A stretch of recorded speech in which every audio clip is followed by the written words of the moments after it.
All right, welcome everybody back to Kitchen Table Talk, a Break the Stigma Inc. podcast where real, unfiltered conversations about first responder mental health and wellness happen. I'm Michael Long, firefighter paramedic and founder of Break the Stigma Inc. This show is a place for all of us. It's firefighters, EMTs, police officers, dispatchers, and other medical professionals to pull up a chair, share stories, talk about the parts of the job most people don't get to see. Here we're going to laugh, we'll reflect, we'll learn, and we'll remind each other that it's okay to not be okay. Mental health is just as vital as your physical health, and together we can break the stigma. So grab a cup, take a seat, and join us at the table for this episode of Kitchen Table Talk. And I want to say welcome back to our wonderful co-host, Nick Robben. I think he's finally starting to mend from the ick. So I'll let him bring himself back into the mix. Yeah, I'm excited to be back, guys, for 2026. 2025 had a couple curveballs at the end of the year and then dumped a rhinovirus on me. So I did not want to cough my way through the last podcast. So kind of hear it's still lingering around, but I do have one read through today. We got today's episode is proudly sponsored by Nestwell Roof and Exterior. This is a first responder owned and operated roofing and exterior company serving the St. Louis area. Nestwell understands the importance of trust, integrity, and showing up when it matters most because they've lived that life of service themselves. From roof repairs and replacements to siding, gutters, and storm damage, Nestwell delivers quality work with the same dedication they brought to you by serving our communities. When you support Nestwell, you're supporting a business that continues to give back to first responders and their families. Check them out at nestwellstl.com and let them know that you heard about them on the Break the Stigma podcast. So today, we're going to get into a little bit what we're going to do for 2026 for you and what you're going to do for yourself. And, Mike and I can ramble on, and that's exciting in its own right, but I feel like these things are going much better with guests.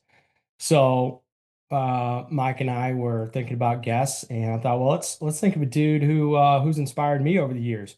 I've kind of known him really starting at St. Louis City all the way up till now. I'd like to welcome Josh Hildebrand to the show. Thank you. Thanks for having me. Well, Josh, why don't you tell us about yourself before we ruin it for you? Okay. My name is Josh Hildebrand. I founded Breath and Exposure STL during quarantine, actually. I found contrast therapy in 2017 in Austin, Texas, and immediately was like in my body. And I thought, oh, how can I bring this to first responders, military, and these like alpha personalities? So that's what I did. So I got all the training with XPT and Art of Breath with Brian McKenzie and started Breath and Exposure STL. But the impetus for that was crippling PTSD from 2 combat tours in Iraq. I'd been in the city for 7 years and just didn't have any real healthy, coping mechanisms, a way to process anything. So always had the gym and always worked out, but it was drinking was really my only way to connect or to kind of wash things over. So the life was just not going great. And for a long time, all I could think about was ending my own life. And I decided that was enough. And a veterans organization sent me through a bunch of retreats. So I did 3 months of very intensive retreats for PTSD. And in that journey, I realized I need to start adding other things back. So I started meditating, started transcendental meditation. But then in that journey, I found contrast therapy. And I thought, okay, this is a way that I could snap in. It took me months to get good at meditating. And in 1 3-minute session, I realized I could get a similar effect. So I started doing it on my own. And like I said earlier, got all the training and started Breath and Exposure STL. And it's been cool because it gives people a way to connect, but also doing something healthy. So we always start with breath work first. That prepares the mind and body for the cold stimulus. And then we do 3 minutes of ice bath, 15, 20 minutes of sauna, 3 rounds. So if you're holding on to anything or you're bottling anything, we have a lot of emotions that come out even during the breath work. it's just a healthy way for you to be able to process and kind of drop out of that fight or flight. And that central nervous system goes into that parasympathetic. And it's life changing, to be honest with you. It really is. If you make it a practice, that is. Um, so you're talking about 2026. I just did a podcast the other day and I was like, everybody sets all these things where we're going to eat like cardboard for a year and we're going to run every day. But we all know that the science on that is garbage. And then within 4 to 6 weeks, everybody's going to quit. But the one thing you can do is commit to something like, I'm going to go try a breath and exposure STL session, or I'm going to meet with buddies once a week and have a lunch instead of drinks. And I'm going to go on a ruck once a month with buddies. That's something that's attainable, but also has connection involved. And so that's what I'm telling all my friends and clients to do. Just say, I'm going to go to an event. I'm going to go do contrast therapy one time this month. And then let those good things start to domino effect. Because just like the bad things, the good things can also start to domino effect in a positive way. Yeah, I'm glad you brought that up. I think one push that I'm going to make this year for myself, and it's pretty popular right now, is we need to change our mindset and kind of our neuropathy away from the negative. If you wake up first thing in the morning and you're like, man, I feel like shit, which has been the case for me for about a week. That's kind of the energy you're going to carry throughout the day. So if you can start waking up with the positives and going through your day looking for positives, noticing the negatives and kind of blocking them out, but really going after those positives and really get on a more like positive mindset path and recognizing the positives in your life. And the other thing that I like that you talked about is something I wanted to talk about on this episode anyways, is getting stuff on the calendar. So the reason that I'm not doing, or you're not doing, or anyone's not doing the things they need to be doing is because they're not putting them on the calendar. Um, the biggest thing is our lives, especially if you have kids, or if you're involved, heavily involved in the place that you work, or you don't want to be involved in the place with you where you work because it's too overwhelming. So you fill your schedule with other things, you're just filling your schedule. So you need to start putting things on the calendar, like, ruck with the boys, like you were talking about. I love that. Um, I like to put things on the calendar that scare me. So, every June there's a triathlon in Sunset Hills. I put it on the calendar. I never know if I'll be ready for it. I know that I can make it through it. But it is always giving me something to push for. So I like to put two things on my calendar throughout the year that scare me, that I'm going to have to prepare for and to do them, and they're on the calendar. Generally, something that you sign up for or pay for is going to scare you into making sure you complete it.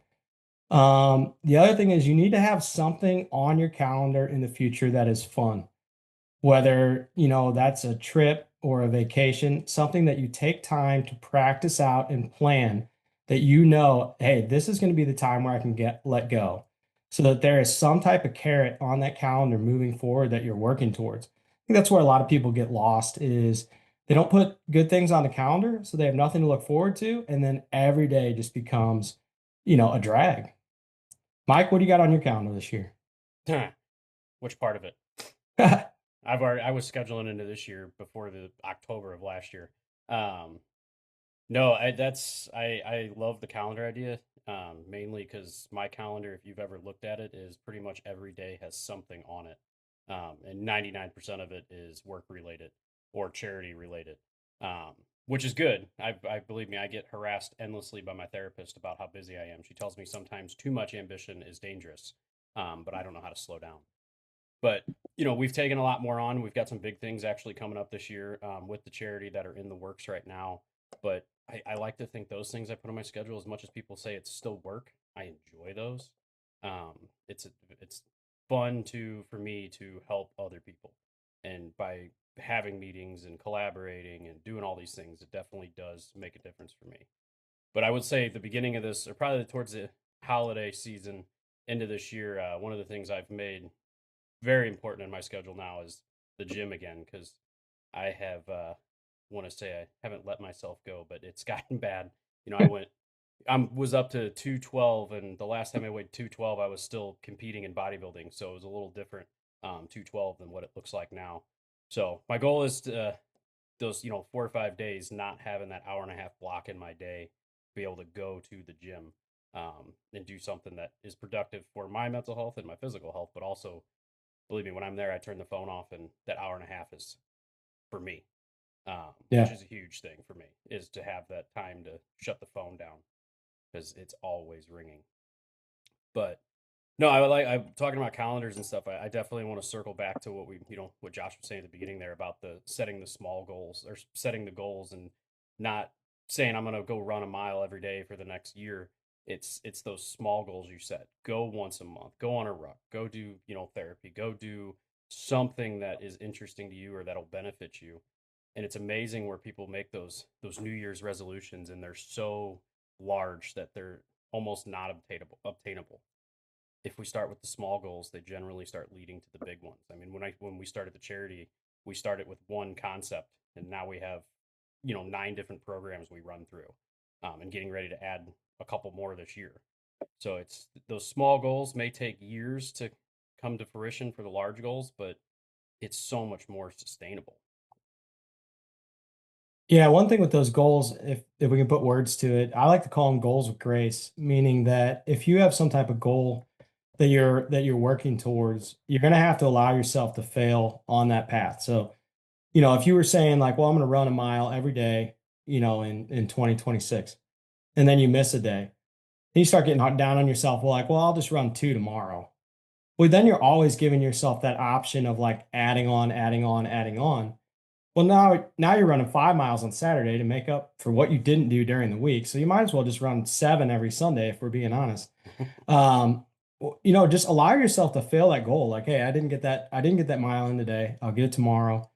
You have to be able to have goals that you can let go as well. Because I think there's a huge difference between like motivation within discipline, or like that incredible amount of where you beat yourself up with self-guilt for not achieving a discipline that you set that was, way out of reach.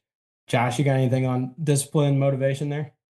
Yeah, there's a lot of cliches that are very true. Like the 5 people you spend the most time with, that's a reflection of who you are. What you put in your body is what your cells turn into.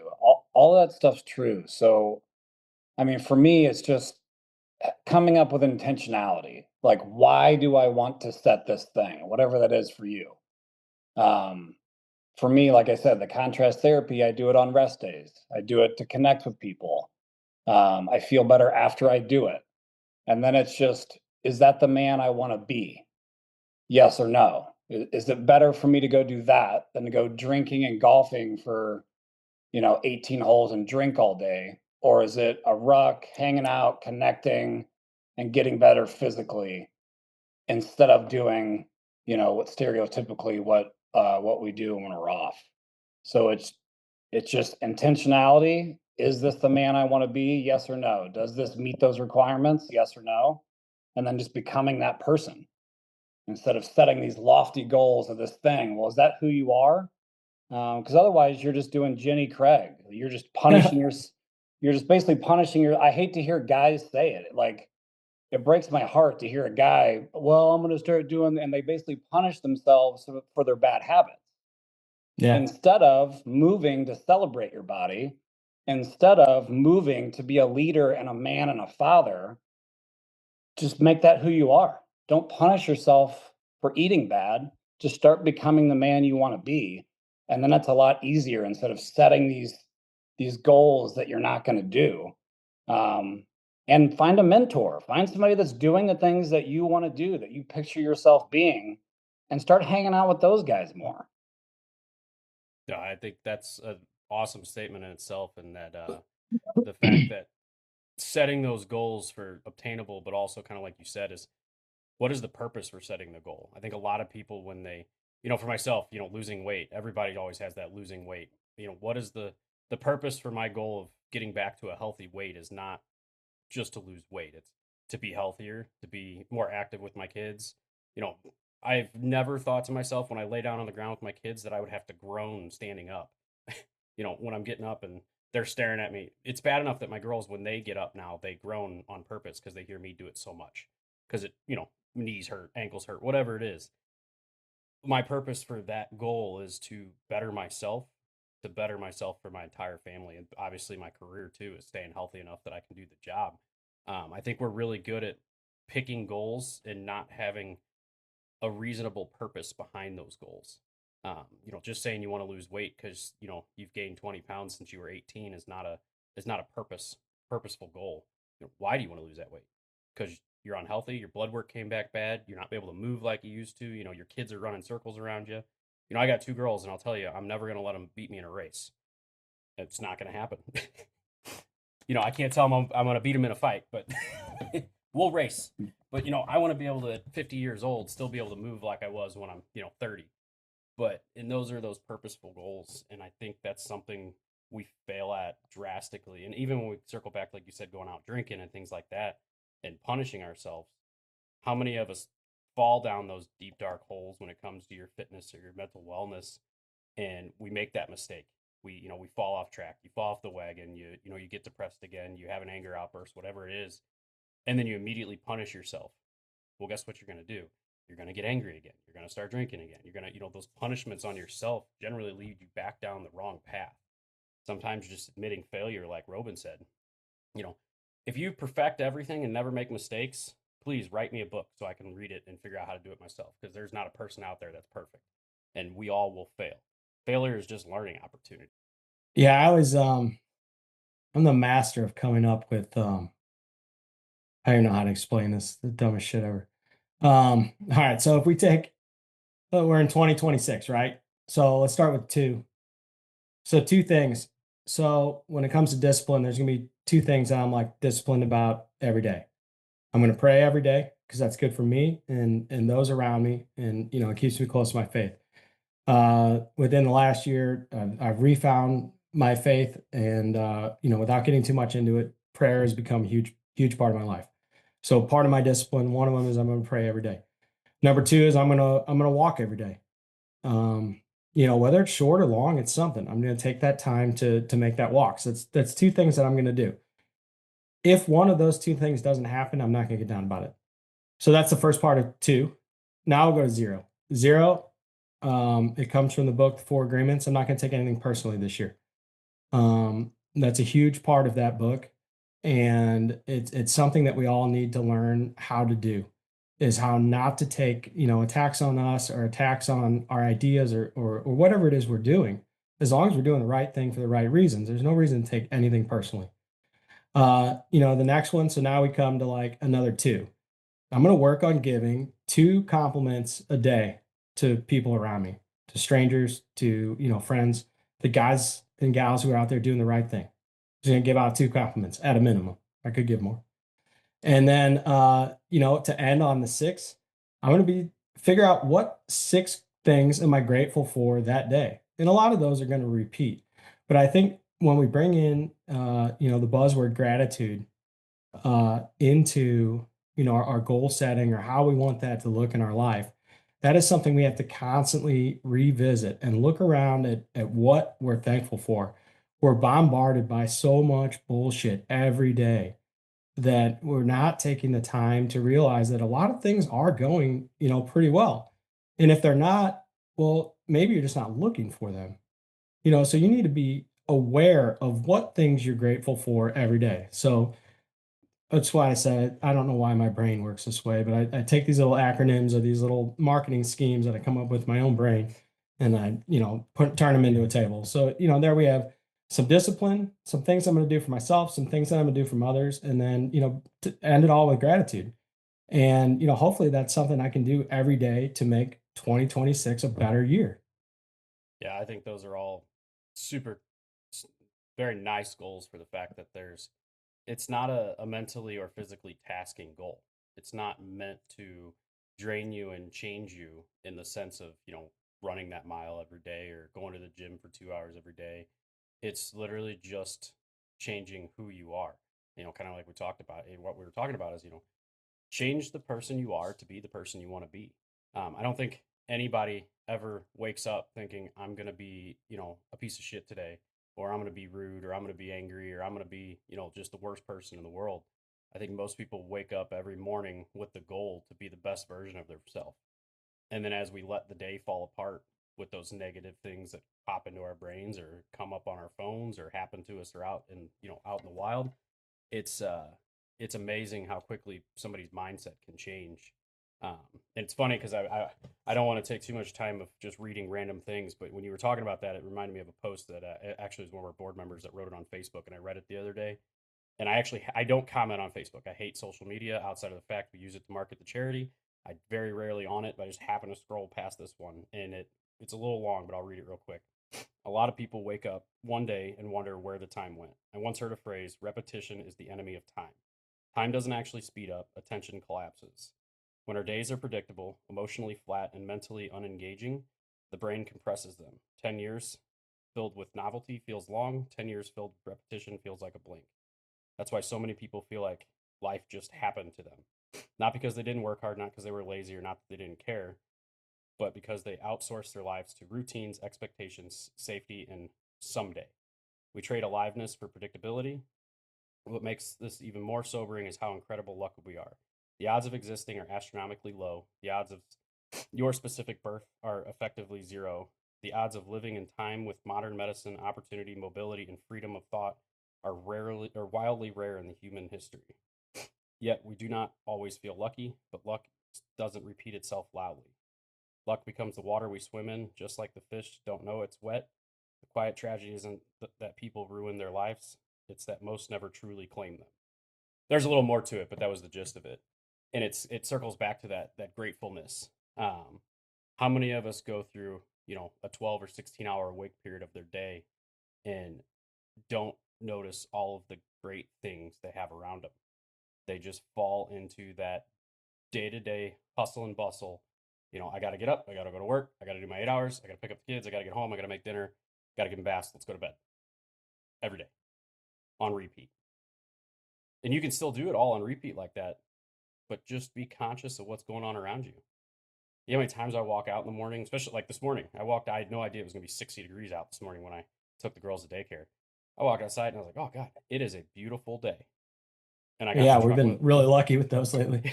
yeah, but it was that little notion of a beautiful day. I smiled the whole way to daycare, dropping them off. But most people, they get up and they run out the door, they get in their car, and they don't even recognize what's going on around them.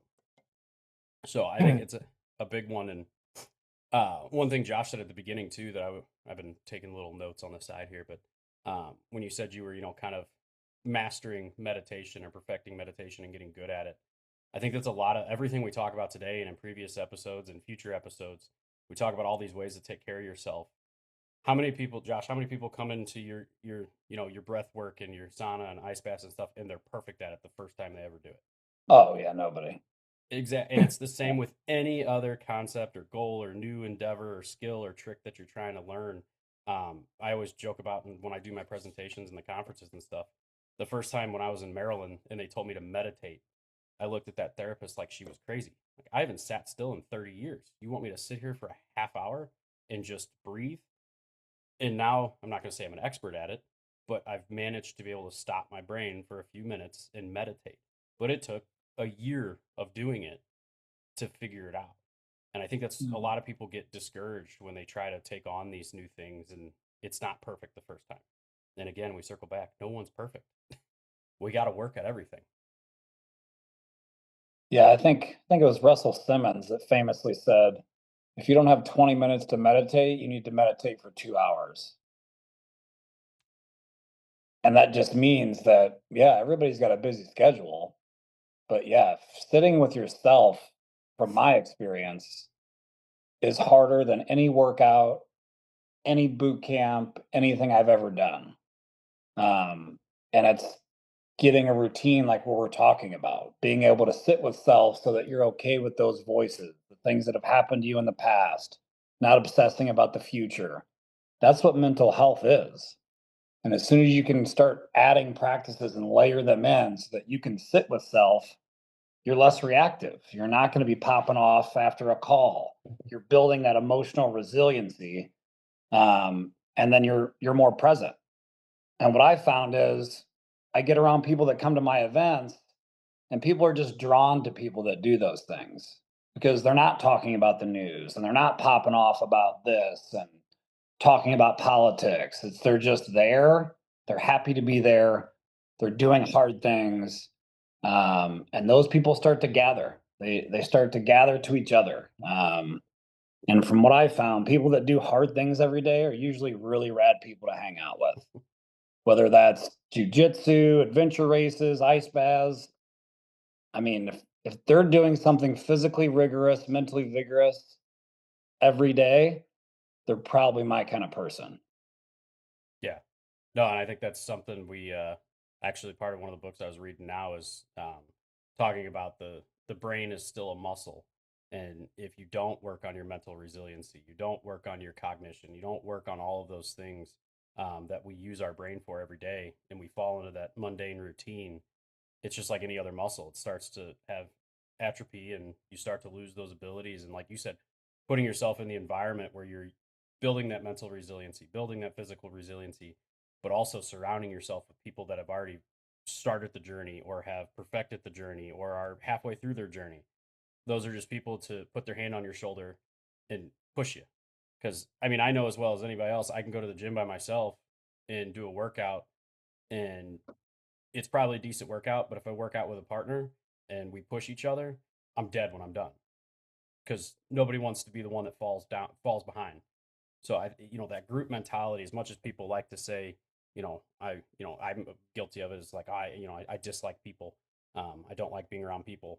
I'm one of the most social people to ever be, and humans are group by nature. We love social interaction, and that's how we build who we are. Um, and that's why I love what you're doing too with the different kind of ways to get people involved together. It's kind of like you said, that ruck once a month. We do the hikes once a month with the charity where we just get whoever wants to show up. We pick a random trail, we pick a date and a time, and we tell people to be there. And we've had anywhere from 30 people to 8 people, but every one of them we've done, it was an amazing experience for, I would assume, everyone there. I've never heard anything bad. Some people were just happy they finished the hike. Some people were happy that they did it in a group. They all had their own expectations and goals of why they showed up, but we did it together. Josh, when you talk about when you go through your entire program where you're doing ice bath, sauna, alternating, for that time, what would you say your return rate is? So, you got a person shows up and said, hey, I want to try this. You get them jumped in. How soon before they're back? It varies. I mean, I started before it got big. I mean, my first 2 years, it was 98% women.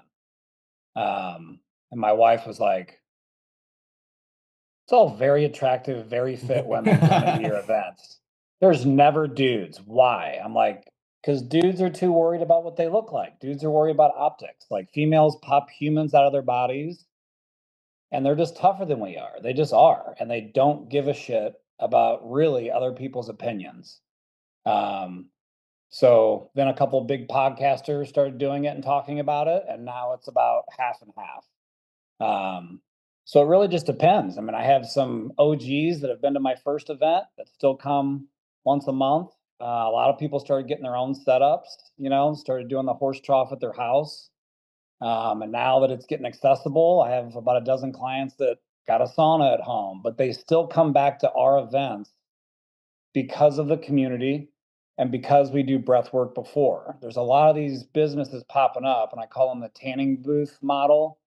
So you pay the money and it's there, but there's no prep. There's no breath work. There's no talking about why we're down regulating.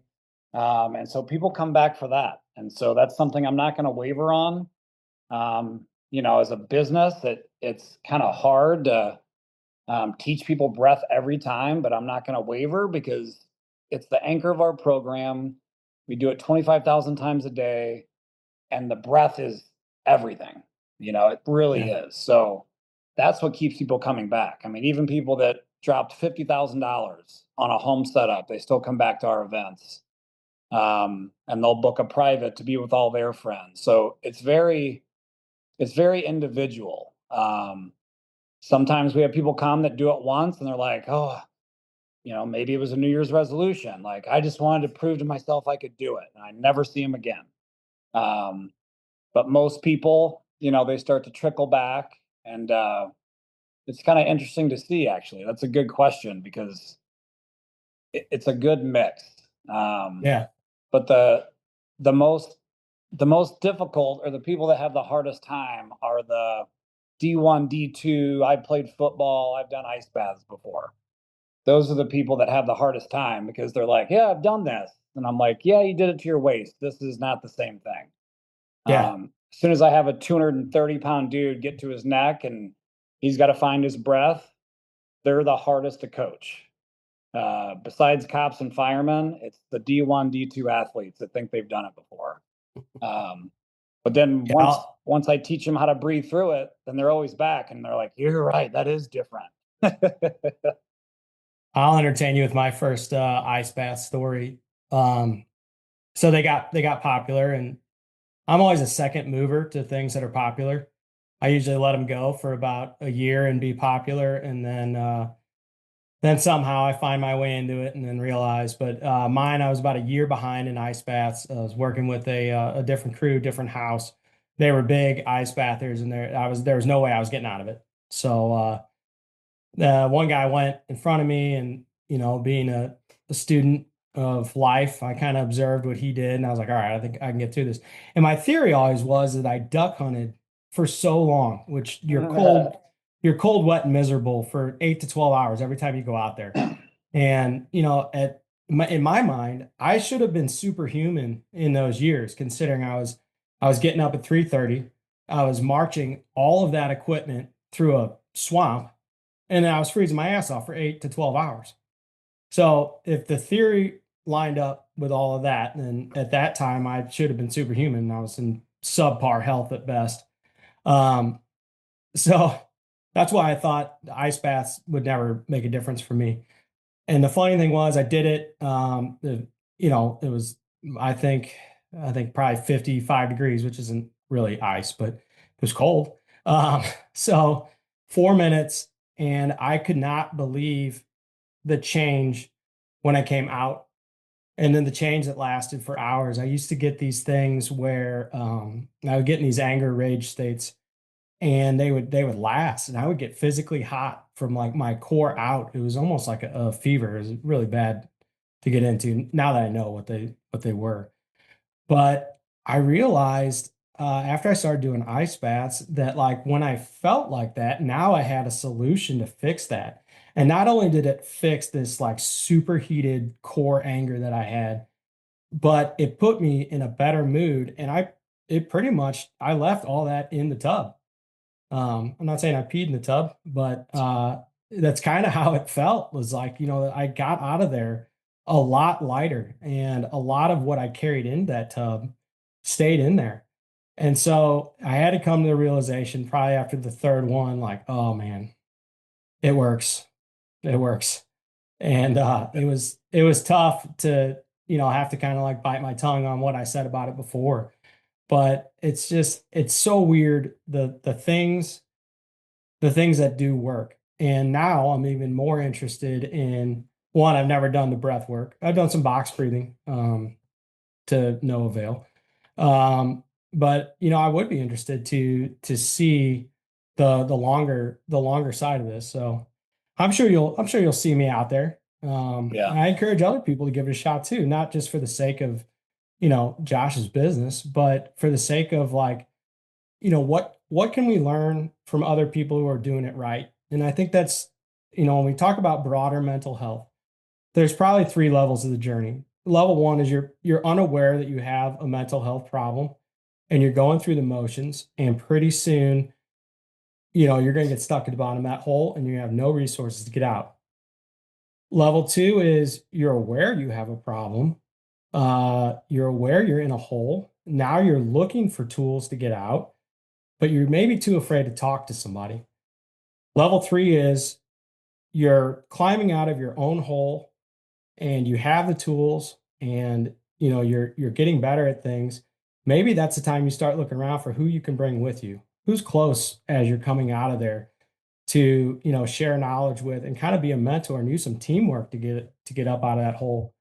And then I don't know if anybody's ever really truly out of the hole, but maybe they're up around the top. How are you going to encourage those people below you to get up to your level. I think that's what we need to look at, as a group, as an organization, as anybody listening to this podcast, is figure out where you're at on that ladder and how are you going to help those below you and who are you going to learn from above you. Yeah, I think you nailed it there as being in the hole and things like that. It's amazing the camaraderie of any sort of activity like that, like going into the groups of ice baths and saunas and breath work or even group therapies, things like that. And coming out of that hole, everybody wants to do it alone. Everybody wants to be the one to fix themselves. And I learned the hard way as you grew up and you watched me go through it is there is no, there's no I in team when it comes to taking care of yourself mentally, or physically. Even when I was a competitive bodybuilder, I had a coach. She stood by me and watched me compete. She walked me through my workout. She walked me through my diet. I knew how to do it all on my own, but I still paid for a coach to walk with me. And I think that's something that we, as we're talking about all these different avenues and getting yourself out of that hole and talking about 2026 and things like that, is all of the failures of 2025 just led you to 2026. All of those things that you thought you were doing to better yourself, they may not have worked, but guess what? There's other outlets, there's other things to do. And I think it would be an awesome opportunity. Maybe me and Robin can sign up at the same time and go do some ice sauna sessions and see what it's all about. I do ice baths in the basement, so I'll be one of those guys that comes in and says, "Oh, I know how to do this," and then you can prove me wrong. Yeah. But it's one of those things that there's always someone there to guide you. There's always a team to work with. It's not a one man game by any means. And I used to tell people too when I was in my hole that every time I climbed out of it, somebody kicked the damn ladder over. And then I realized I was the one at the top kicking the ladder over. I was the one making the excuses. I was the one that was failing. And then I finally let some people reach in and pull me out. And I think when we talk about proactive and preventative culture versus what we live in now with this reactive culture, is there are these opportunities out there. There are hundreds of opportunities to take care of yourself at the beginning of your journey, not when you've already gone down, hell's path and managed to get back. You don't have to get to that point before you start looking for things like this. Take the opportunity to go try an ice bath, to go try the sauna, to go try breath work, to go try therapy, whatever it is you're wanting, and try 50 different things and find one that sticks.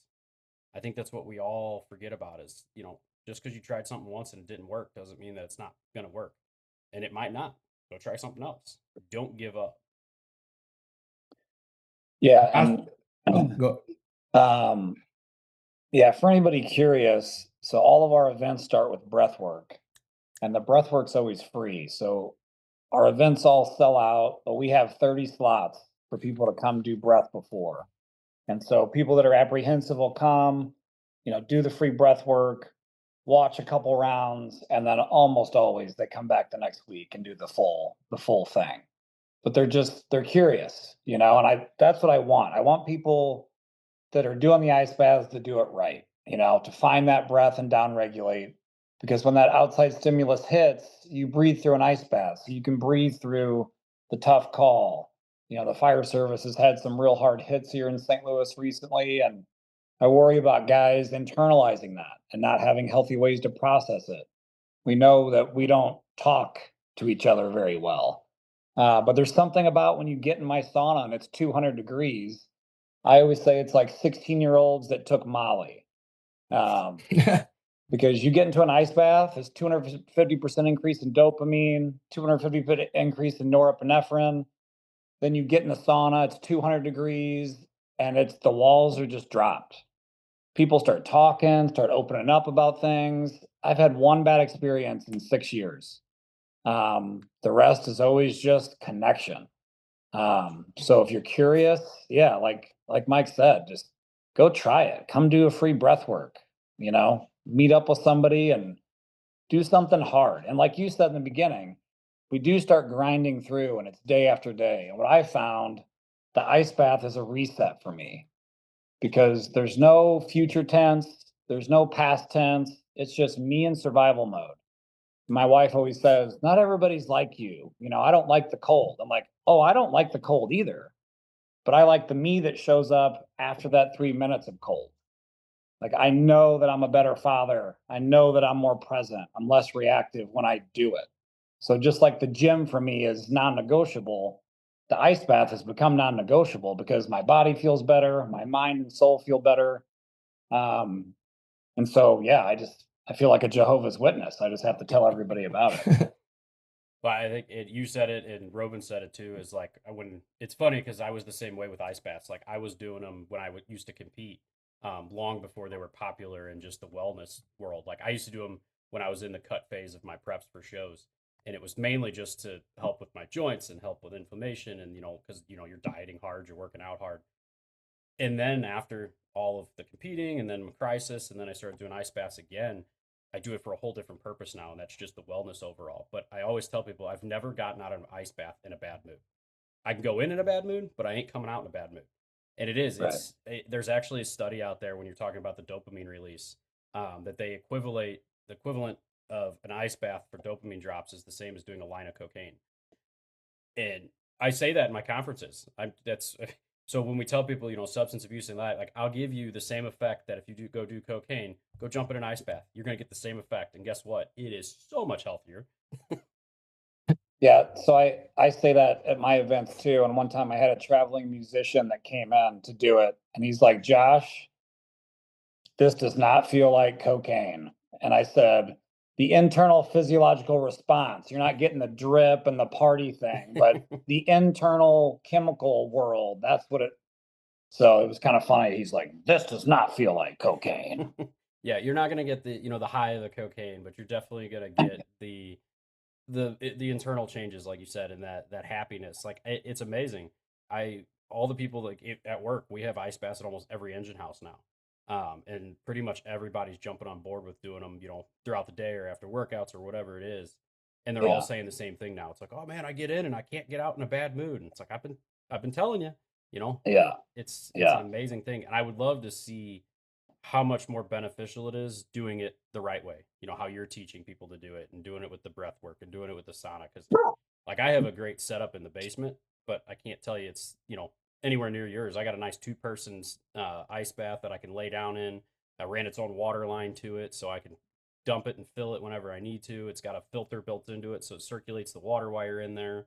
Oh, nice. But I can imagine that if I came to one of your events, you're probably going to humble me on what an ice bath really means. Well, no, I mean, if you've been doing it, you've been doing it, and you start to build up cold tolerance.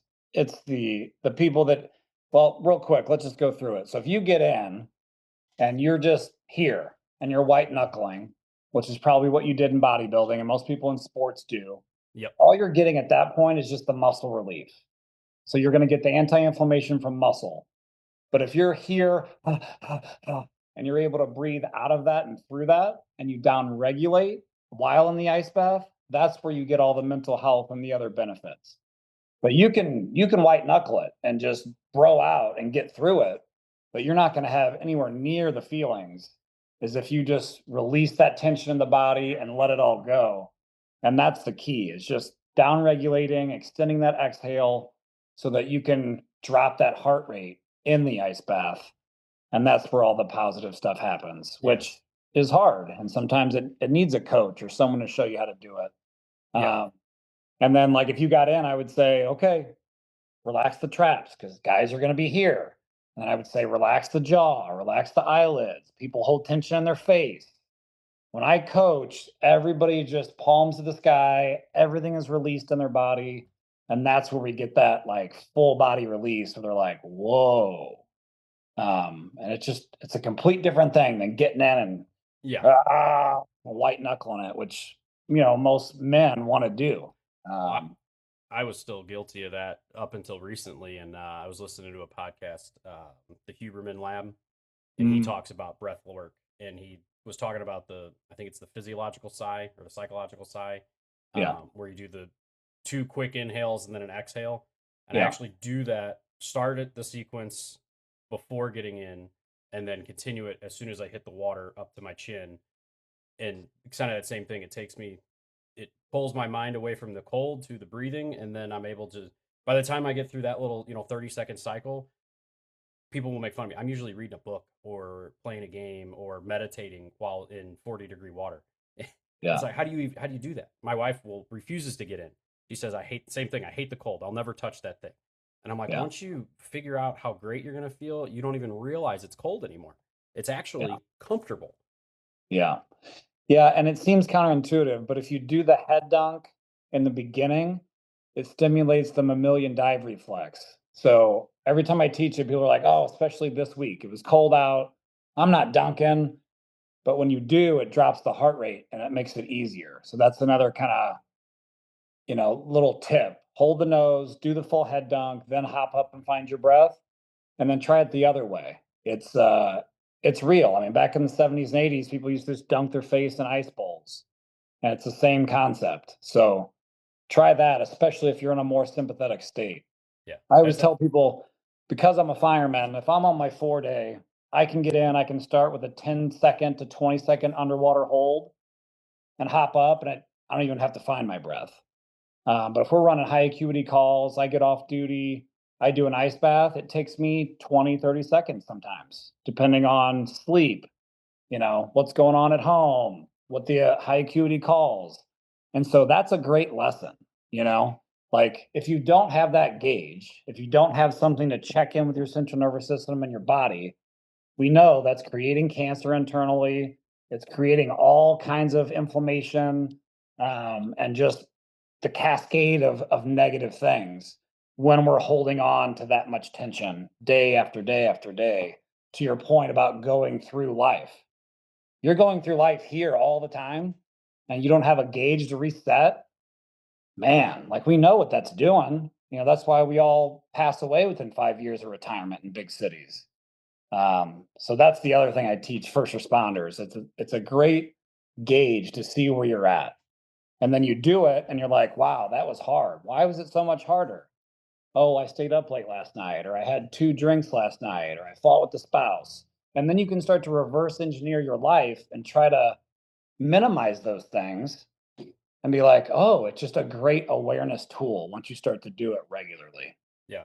I never honestly, I just learned something. I never put that perspective into it because there's times because I usually do when I'm off duty. I don't do them on duty. I can now because I'm at a slower station. But when I was at a busier station, I've been caught twice where I've had to jump out of the ice bath and go run a call, which is not fun. So I Yeah. strictly do them off duty now. But there are days where it sucks. And I just thought it was the water was colder or, I was hotter getting into it, whatever it was. I did it at a different time in the day. I try to do them at the same time every day. So, again, I have that reference of like I always do it at 8 p.m. And then, I give myself 30 minutes to warm up. Then I take my shower and then I'm usually out cold for bed. For me, Yeah. people use it as a pre-workout. I use it as it calms me down enough I can actually sleep. But I never thought of that. It was why some of those days were harder, and why I didn't think of that. I don't know, but it makes perfect sense. If you're in it in a high tension state of mind already, that response is going to have to be more drastic to get the response you're looking for. Which Right. no, that's neat. I never really thought of it like that. That's a perfect way to look at it. Yeah, I mean, hydration is huge. Ladies, their menstrual cycle. I mean, like I said, it's a great barometer for self. Like I said, if you start to make it a practice, you start to figure yourself out, and then you can start to reverse engineer things and things that are within your control. Start to maneuver things. The next thing you know, you're sleeping better. Just everything starts to get better. Well, it builds Um, that self awareness. A lot of what we don't have is how we actually feel. And I yeah, think first responders, especially, we're really good at just assuming that the norm is stressed out and angry, but it's not. And that's where we find ourselves as norm. Um, Building that self awareness through those methods, I think, is a huge thing. Being able to know, hey, my ice bath felt worse today. What happened in the past couple days? What's the reason? You start doing that on a regular basis, guess what? Pretty much every day you're reflecting on what's stressful, what's not stressful. right. Yeah, and the other cool thing is for the body, I'll have somebody come and they're like, "Man, it's like 10 out of 10 pain scale on my ankle." I'm like, "Oh, do you have hardware?"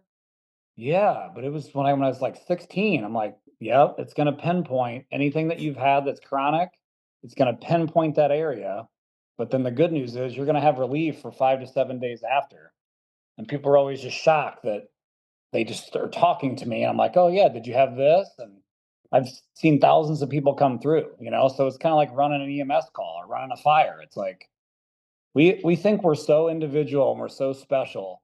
And once you've run, you know, a breathing problem with COPD, it's the same. You know, this is how you fix it. This is how we get better. This is the treatment. And we're really that way personally too. So it's just doing stuff like this, listening to stuff like this, talking to guys that are on the right path, and starting to nudge yourself in that direction to have more awareness to feel better. Yeah. No, and that's it. I think it is just following the. And it was funny you said it earlier, and I was going to comment in about the, back in the 70s, 80s when they were talking about dipping your face in the water, ice water. That's actually still a technique taught today in psychology, for anxiety disorders. Is when you get those high anxiety times, or you get the anger flare ups or the rage flare ups, they actually still teach, if you've got the ability to go stick your face in a bowl of water. And Interesting. it's and then when you said that, I was like, oh, the 70s and 80s, they're still teaching that today. But look at what we've got now in comparison. We've got all these studies out there now that if you dunk your whole body into ice water, look at what we're fixing. Look at how it's affecting your body versus 10 seconds of a face dip. Yeah. We're always growing on things. And no, I've learned some things today. Actually, I'm pretty happy about. Well, and I'm down. We always do collabs. So if you guys want to put it out there, I mean, I'm down to host a free event. Like I said, we can have up to 30 people do breath. So just reach out. We'll put it on the calendar and put up a graphic, and at least 30 people can do breath and 10 to 15 can do the full thing. Um, like I said, I'll just be free. Just, let you guys pick who wants to come and figure out a date and get it on the calendar, like we were Yep. saying earlier. I already know how popular this episode's going to be. We're going to have to hold a raffle. Except for Mike and I will get 2 spots on our own. So as we kind of wrap up, Josh, you led in with it sounds like you were pretty close to crisis yourself. So I want you to kind of take like a snapshot of the last 10 years and kind of build out that timeline of like, you were at your worst, you realized it, then you did your own work, then you wanted to start helping others, and then where you're going from there. What did that look like? Because I think that's the hard part to understand when we're struggling with mental health. And you have to believe everybody is in some way. But I think we rarely hear the story of how long it took somebody to not only face it, but then to get onto the journey of fixing themselves and then looking around and like, who else can I help? So what did that look like for you? Well, without mentioning names, so a buddy of mine got shot down in the city, and I was going through my stuff, and I had gone to a couple retreats, so I was kind of helping him go through his PTSD from being shot, and he was still on the job. So it kind of started there, but the life just got untenable, and you kind of have to just get tired of it. Unfortunately, we have to hit rock bottom most times. Something has to happen for us to kind of shake ourselves. And, I'm glad it did, because so many people do what we talked about in the beginning. They're just day in, day out. But you can use someone else's rock bottom. You can be like, man, I listened to that story and that made me want to try this. And like I said, it was just retreats, PTSD retreats, and then trying meditation, starting to do anything and everything I could. Four Agreements is one of the first books. The Power of Now by Eckhart Tolle. I started filling my day with books and positive people and really just kind of trim the fat on everything else. I mean, all I was doing was working on myself. And that may sound like a lot to some people, but when you get to where I was, where all you're thinking about is not being here anymore, you know, it chokes me up to think about it. The only reason I didn't do it is because of my kids. Yeah. I couldn't imagine leaving my kids. And so that was enough to like help me start digging out. And I tell people my daily routine, and they're like, that's exhausting. And if I tell you my daily routine, that may feel exhausting to you, but that's how I show up. Um, so it's a lot of work, it's a lot of work. But I'm here, and the service key is huge. Being of service is everything. I'm just trying to pay back what people did for me, you know? So the business is a business because things have to operate, but I do a lot of free events. It's very reasonable. It's $40 for like a 3-hour event. Um, so it's really just looking at self, being tired of being where you're at, being honest with what you've done, what you've been through, putting a voice to it, and not bottling it in and processing it. Whether that's journaling, reading, group therapy, EMDR was a part of my recovery. I did 16 weeks of EMDR, and that literally changed my physiology.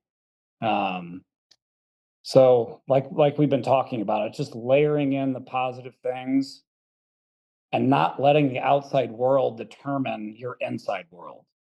I feel like that's what's going on today. We're going to watch the news and this. Everything's a knee jerk reaction. This call happened. Um, and when you do that, you're a slinky for nothing good. So it's just finding a place where you're okay with yourself and you just show up for you and your family and maybe dip into the outside world when you have to, but just stay focused on self. Um, and that's what's helped me stop worrying about, for example, I've been CrossFitting for 20 years. And I thought, man, I'm a fireman. I'm going to be a breath coach. Guys are going to say this. And I just realized I don't give a shit. It's like Yeah. I'm going to start teaching breath. And I had to get over that. I had to get over what people would say and how people would look at me because I'm a fireman Marine. And I just realized somebody's got to do it. And it's kind of cool to be in a place where someone thinks they have me stereotyped. And then I tell them, oh, I teach breath work.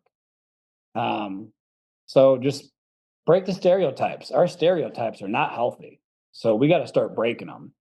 Um, so sorry, that was kind of a long answer, but No, that was probably that was the perfect. exact answer that's the exact answer we were looking for. Well, And that's why we bring guests on. We've really delved into Mike's story quite a bit. And there's some similarities within your story and Mike's story. And like I tell people, mine not so much. And like you said, watching somebody else go through it sometimes is the best light as to making sure you don't go through it. And I watched Mike go through it. My big thing with mental health was I was embarrassed by my anger. I was an outwardly angry person. And I would argue with anybody that gave me the chance. Um, and then I watched what Mike went through, and it really put things into perspective of like, if I don't get this under control, is that a path that I might end up on? And sure, absolutely, it was. And just the more Mike and I shared over the years, and watching him what he's done with this foundation and who it's helped, and for us to be able to not only help pretty much at the exact time of someone's need with the monetary side of the foundation, but to get proactive in the different departments and districts and police departments, and even some military members. Our opportunity to give back gives us that purpose of service, like you were talking about. So I think all three of us have been very close to the same path with very different experiences. And this is what I'm talking about to our listeners is, if you're feeling like I've been through this too, obviously you're not alone. And Mike says that all the time, and that's part of breaking the stigma. So the next step in this, as we start this new year, is looking around and figuring out who to bring with you. Who can you mentor? And if you're not ready to be a mentor, who have you, who have you been keeping an eye on? That's mentoring you. Reach out to them and say, hey man, and this goes back to my two compliments a day, and I'll compliment both you guys. I watch what you guys do as men and in service to others, and that inspires me to be better. So that's a huge compliment to you guys in what you're doing. And I think when you compliment someone else on their journey and the work that they've put in and those long selfless days and the books that they've read, that's where we're going to get the most out of breaking the stigma of talking about these mental health problems and towing everybody along. Yeah. Yeah. One of the quotes that really helped me kind of get over, enabled me to be able to talk about this with, you guys today and other podcasts is vulnerability is strength and strength is a choice. And I say that to myself all the time when I'm feeling like you said, anger, gonna bottle this in, not talk to my spouse of what's bothering me, not be present and say this. We get so worried about showing our vulnerability, and that's when life starts to open up. When you're actually able to be a man and hold the masculine, but also cry. It's a fucking normal thing to cry. And so when you start talking about things that bring it up, not stifling that, because vulnerability is strength and strength is a choice. No, So I love that. when you can find those two things, your world starts to open up because then you're not just being this meathead, judgy, look at this guy, look at that. And you start to listen, and then guys come to you and will trust you in opening up. And so it just takes these little cracks and doors opening up to show guys, hey, bottling it in's not working. We've had a couple really bad hits here the last couple weeks. And I worry that guys are going to bottle that in. And it just, kind of like the school shooter stuff. I worry that it'll be kind of a copycat thing. Guys see it and they think, oh, that's a way out. And he did it. He was stronger than me. And I really worry that if we don't get this word out, it's going to get worse. So thank you for what you guys do. I mean, it's needed right now. Yeah, no, I appreciate it, and I think that's exactly like you said. What we're doing today is what we need to do is just make it people feel comfortable being vulnerable. Um, I love your statement of vulnerability is or vulnerability is strength, strength is a choice. Because I always tell people we've done a few crisis interventions and had people go out for inpatient treatment and stuff, and they're like, I feel weak for you know reaching out for this kind of assistance. I'm like, no, it's the strongest you've ever been. You finally admitted to yourself that you can be vulnerable and that you need the help.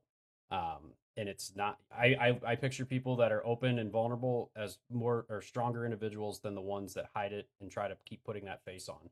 Because I'm sure, as well as myself, you probably have the same ability. When you see people that are trying to bottle and hide and put those faces on, you can read through it in a heartbeat. You can tell Mhm. deep down, just looking in their eyes, that something's there. Um, and getting them to open up is what's going to help them. Um, no, I think we did an awesome conversation today, and just like every other podcast we've done, I think we could go for hours and hours and hours. But we're at our time now, and I do greatly appreciate you coming out, and I will I definitely think that's a good idea, getting something set up where we do an event, kind of a collaboration, and get some word out, see how it goes, and maybe we can start collaborating on more events in the future. Um, but as that being said, I've been ending the last few episodes, which I think you guys have already nailed your part of it. I always make each other and the guests always give some sort of advice moving forward, whether it be about something today or something throughout the rest of the year, just something. If somebody listens to this, a piece of advice that they can take home with them, that might help change their journey. So, you guys have both said great things to end this. If you want to throw one more thing out there, you're more than welcome to, but it's totally up to you. Yeah, I'll just finish with our motto at Breath and Exposure STL is shift happens. Um, but it doesn't happen by accident. It takes movement. So if you've been wanting to do a race or wanting to start a business, life's too short. Just do it. Get rid of the scarcity mindset of what's holding you back because it's all imaginary. So, like myself, oh, I'm going to be a breath coach. Yeah, just do it. Do it. Just say this is who I am and this is what I'm going to do, and you say it out loud, and then you make it happen, whatever that is for you. Yeah, awesome. And I'll do mine real quick while Ruben comes back on. Is I always preach in my conferences and my education presentations, and that is, and Ruben touched on it too, is you didn't get screwed up overnight, so you're probably not going to fix it overnight. It's been years in Mm. the making, and your journey will be years on end and probably a lifelong journey. But you've got people to guide you through it. Ruben, anything to Yeah, end it? my wrap up is if you can be a mentor to somebody else, start that journey with them. And if you need a mentor, reach out and find one, because I guarantee that that person that's inspiring you is willing to give back because someone inspired them. So, when we look at 2026, we can use all the buzzwords that we want: discipline, motivation, gratitude. Those are all great things. But when it comes to our mental health, I really believe the root of, you know, making things better is mentorship. Whether you're mentoring someone else or you're getting mentored so that one day you can mentor someone else. And, to be that person for somebody. I really think that's the way out. Awesome. I love it. So, to end this, as always, we appreciate anybody that's listening. If you have any suggestions, questions, topics, want to join us, anything at all, feel free to reach out to us at any of our socials. It's all Break the Stigma Inc. On all the social platforms, or you can check out our website at www.breakthestigmainc.com, or email me anytime, breakthestigmainc@gmail.com. We always look forward to hearing feedback, reviews, good things, bad things. Let us make this more beneficial for all those that are listening.